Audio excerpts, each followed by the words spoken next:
കല്യാണത്തിന് പോകാൻ പറ്റാത്തതും സദ്യ കഴിക്കാൻ പറ്റാത്തതുമായ വിഷമം തീർക്കാനായിട്ട് സദ്യ കിട്ടുന്ന റെസ്റ്റോറൻറ്റ് തേടി പിടിച്ച് നമ്മൾ കയറി ചെന്നു. അവിടുത്തെ ഇല വന്നപ്പോൾ തന്നെ നമ്മൾ ഭയങ്കരമായിട്ട് സന്തോഷമായി. കുറേയധികം വിഭവങ്ങളുണ്ടായിരുന്നു. ഇതൊരു തമിഴ്നാട് സ്റ്റൈൽ സദ്യയായിരുന്നു നമുക്ക് കിട്ടിയിട്ടുണ്ടായിരുന്നത്.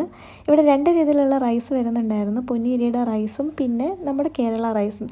ഞങ്ങൾ ചെന്നപ്പോഴത്തേനും കേരള റൈസ് എന്തായാലും തീർന്നിട്ടുണ്ടായിരുന്നു.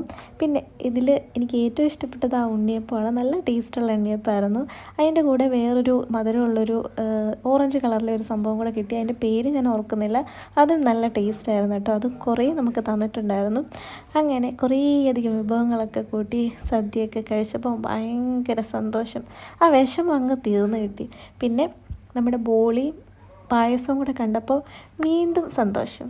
രണ്ട് രീതിയിലുള്ള പായസം ഉണ്ടായിരുന്നു. എന്തായാലും വിഷമങ്ങളെല്ലാം തീർത്ത് വയറ് നിറച്ച് വയറ് പൊട്ടുന്ന രീതിയിൽ ഫുഡ് കഴിച്ച് അവിടുന്ന് തിരിച്ചിറങ്ങിയപ്പോഴാണ് ഒരു സമാധാനമായത്.